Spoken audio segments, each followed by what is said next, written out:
আইব্রোটা ঠিকঠাক করতে পারলে আমাদের কিন্তু পুরো লুকটাই চেঞ্জ হয়ে যায়।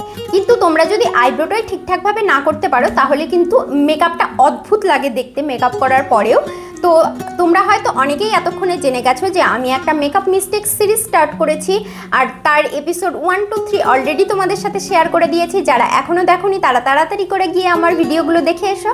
আর আজকে তোমাদের জন্য থাকছে এপিসোড 4। এপিসোড 4-এ তোমাদের জন্য থাকছে আইব্রো করার কিছু কমন ভুল এবং তার সমাধান, যেগুলো তোমরা ঠিকঠাকভাবে করতে পারলে তাহলে কিন্তু তোমাদের মেকআপটা খুব সুন্দর ন্যাচারাল দেখাবে। মিস্টেক্স নাম্বার 1, খুব ডার্ক আইব্রো ব্যবহার করা। অনেকে চুলের রঙের থেকে বেশি ডার্ক আইব্রো ব্যবহার করেন, এতে কিন্তু আইব্রোটা খুব আনন্যাচারাল লাগে।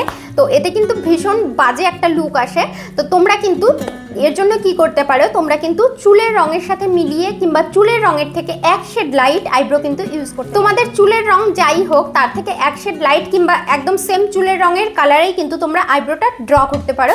এতে কিন্তু ভীষণ ন্যাচারাল লাগে। আর যদি তোমরা এর থেকে বেশি পরিমাণে আইব্রোটা ইউজ করো বা এর থেকে বেশি ডার্ক আইব্রো ইউজ করো তাহলে কিন্তু মেকআপটা দেখতে আনন্যাচারাল লাগে এবং ভীষণ অদ্ভুত লাগে। আমাদের ইন্ডিয়ান স্কিন টোনের জন্য সব থেকে বেস্ট কিন্তু ডার্ক ব্রাউন কালারের আইব্রোটা ব্যবহার করা, যেটা আমিও সব সময় ইউজ করি। ডার্ক ব্রাউন কালারের আইব্রোটা এটা ব্যবহার করলেই কিন্তু বেশ ন্যাচারাল লাগে, মানে মোটামুটি সব স্কিন টোনে এটা কিন্তু চলে যায়। মিস্টেক্স নাম্বার 2, বক্সি আইব্রো করা।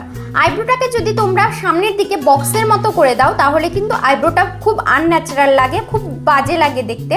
এর জন্য তোমরা কিন্তু সামনের দিকে একদম আইব্রোটা ইউজ করবে না। তোমরা কি করবে, তোমরা এই জায়গাটা থেকে আইব্রোটা ইউজ করবে, এই জায়গাটা থেকে আইব্রোটা ইউজ করে তারপরে তোমরা সেটা কিন্তু স্পুলি ব্রাশ দিয়ে ব্লেন্ড করে। মিস্টেক্স নাম্বার 3, আইব্রোটাকে ঠিকঠাকভাবে ব্লেন্ড না করা। তোমরা যদি আইব্রোটা লাগানোর পরে যদি সেটা কি ভালোভাবে ব্লেন্ড না করো তাহলে কিন্তু তোমাদের একটা লাইন দেখা যায় আইব্রোর, যেটা কিন্তু খুব আনন্যাচারাল লাগে। এর জন্য তোমরা কিন্তু অবশ্যই আইব্রোটা লাইন করার পরে তারপরে কিন্তু তোমরা একটা স্পুলি ব্রাশ দিয়ে ভালোভাবে ব্লেন্ড করে নেবে, তাহলে কিন্তু দেখবে ন্যাচারাল একটা লুক পেয়ে যাবে। মিস্টেক্স নাম্বার 4, ভুল শেপ করা। তোমরা যদি ভুল শেপের আইব্রো করো তাহলেও কিন্তু ফেসটা দেখতে খুবই বাজে লাগে। তোমরা কিন্তু চেষ্টা করবে ফেস শেপ অনুযায়ী আইব্রোটা। তোমাদের যদি রাউন্ড ফেস হয় তাহলে কিন্তু আইব্রোর শেপটা রাখো একটু আর্চ, আর যদি তোমাদের লং ফেস হয় তাহলে কিন্তু আইব্রোর শেপটা তোমরা ফ্ল্যাট রাখতে পারো।